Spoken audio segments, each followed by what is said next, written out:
आज Doubtnut app download करें। Doubtnut पर अपने सभी गणित, रसायन विज्ञान, भौतिक विज्ञान और जीव विज्ञान के डाउट्स का करो सफाया। बस प्रश्न की फोटो खींचो, एक ही प्रश्न को क्रॉप करो और तुरंत वीडियो सोल्यूशन पाओ। अभी डाउनलोड करें। हमारा सवाल है यहाँ पर निम्न में से कौन सा कथन सही गलत है। ऑप्शन हमें यहाँ पर कथन दिए हैं, तो पहले कथन देखते हैं। पहला कथन है अधिक घुलनशीलता के कारण रक्त में CO2 का परिवहन आसानी से संभव है। दूसरा कथन है लगभग 8.9% CO2 प्लाज्मा में घुलित अवस्था में परिवहित की जाती है। तीसरा कथन है उत्तकों द्वारा उत्पन्न CO2 रक्त धारा में विस्तृत हो जाती है और आरबीसी में जाकर पानी के साथ क्रिया करके यहाँ पर ये H2CO3 निर्मित कर लेती है। तथा डी कथन है एरिथ्रोसाइट का ऑक्सी हीमोग्लोबिन क्षारीय होता है। तथा ई कथन है क्लोराइड आयन प्लाज्मा में एरिथ्रोसाइट में आकर आयनिक संतुलन बनाने में यहाँ पर मदद करता है। तो हमें यहाँ पर ऑप्शन में दिया है ACE सही है, BD गलत है। ACE गलत है, BD सही है। ABD सही है, CE गलत है तथा ABD गलत है, CE सही है। तो हम पहले हमारे कथनों को यहाँ पर समझते हैं। तो हमें जो सबसे पहला कथन दिया है अधिक घुलनशीलता के कारण रक्त में CO2 का परिवहन आसानी से संभव है। तो हम यहाँ पर इस कथन को अगर समझने की यहाँ पर कोशिश करें तो हम जानते हैं कि घुलनशीलता का अगर हम यहाँ पर क्रम लिखने की कोशिश करें तो शरीर में जो सबसे ज़्यादा घुलनशीलता होती है वो घुलनशीलता हम यहाँ पर कहते हैं कि CO2 की होती है। यानी कि CO2 की घुलनशीलता ऑक्सीजन से इतनी ज़्यादा होती है कि सामान्य रूप से CO2 का परिवहन यहाँ पर बहुत आसानी से हो सकता है। इससे हम इस बात से भी समझते हैं कि यहाँ पर जो होता है वो 75% CO2 का परिवहन बाइकार्बोनेट आयन के रूप में बहुत आसानी से यहाँ पर संपन्न हो जाता है।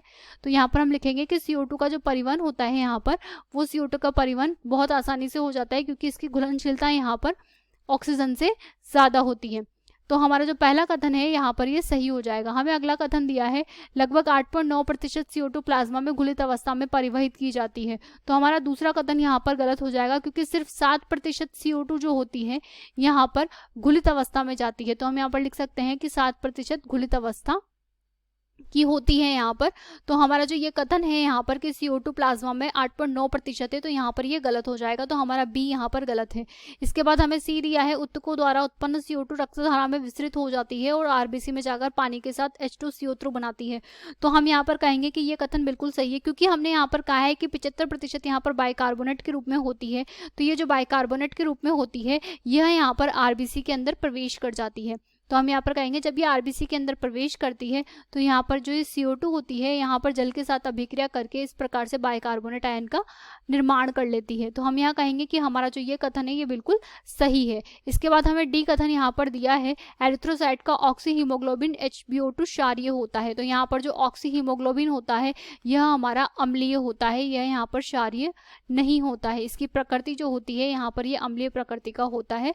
तो इस वजह से हम यहाँ पर कहेंगे कि ऑक्सी हीमोग्लोबिन की प्रकृति अम्लीय है, तो ये कथन हमारा गलत है। इसके बाद हमें अंतिम कथन दिया है क्लोराइड आयन प्लाज्मा से एरिथ्रोसाइट में आकर आयनिक संतुलन को नियमित करता है या बनाने में मदद करता है। तो हमने यहाँ पर जो ये प्रक्रम देखा है कि ये जो प्रक्रम है यहाँ पर ये आरबीसी में संपन्न होता है। हम जानते हैं 75% बाइकार्बोनेट के रूप में जो संपन्न होता है प्रक्रम ये आरबीसी में हो रहा होता है, जिसमें यहाँ पर CO2 H2O के साथ जुड़कर H2CO3 का निर्माण कर रही होती है। और ये जो H2CO3 होता है यहाँ पर ये H+ में यहाँ पर टूट जाता है और साथ में बाइकार्बोनेट आयन का निर्माण कर लेता है। तो हम यहाँ पर कहेंगे कि इसी आरबीसी के अंतर्गत यहाँ पर जो हीमोग्लोबिन यहाँ पर होता है ये हीमोग्लोबिन कुछ इस प्रकृति में होता है यहाँ पर। अब ये जो हीमोग्लोबिन होता है यहाँ पर जब ये टूटता है तो यहाँ से ये KHB को अलग कर देता है, यानी पोटेशियम हीमोग्लोबिन को अलग कर देता है और ऑक्सीजन निकल जाती है। यहाँ पर जो पोटेशियम हीमोग्लोबिन हमें दिया है ये आगे चलकर पोटेशियम तथा हीमोग्लोबिन में टूट जाता है और ये हीमोग्लोबिन यहाँ पर इस प्रकार से आरबीसी में H+ जो होता है इसके साथ में H+ हीमोग्लोबिन का यहाँ पर निर्माण कर लेता है। तो यहाँ पर हमारे HHB का निर्माण हो जाएगा। परंतु यहाँ पर एक समस्या आ जाती है कि K+ मुक्त आयन जो होता है यहाँ पर ये आयनिक संतुलन को बिगाड़ देता है। अर्थात हम कहेंगे कि K+ जो है यहाँ पर ये मुक्त आयन है और मुक्त आयन होने के कारण यहाँ पर आयनिक संतुलन जो है यह यहाँ पर बिगड़ जाता है।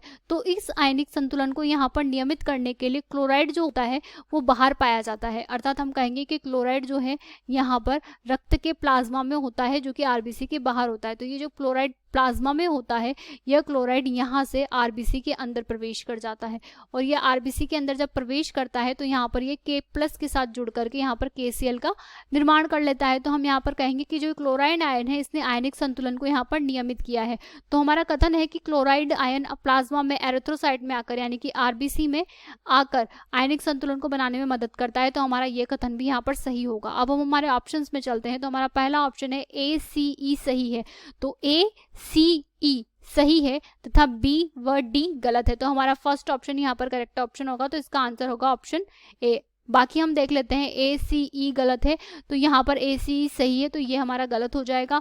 ए बी डी सही है तो यहाँ पर बी हमारा गलत है, और यहाँ पर ए बी डी गलत है तो यहाँ पर हम जानते हैं कि बी व डी दोनों ही गलत है, तो ये ऑप्शन भी गलत हो जाएगा। तो इसका आंसर होगा ऑप्शन ए। कक्षा 6वीं से 12वीं से लेकर नीट, IIT, JEE वो एडवांस के लेवल तक 1 करोड़ से ज्यादा छात्रों का भरोसा। आज ही डाउनलोड करें डाउटनेट ऐप या व्हाट्सएप करें अपने सारे डाउट्स 8400 400 400 पर।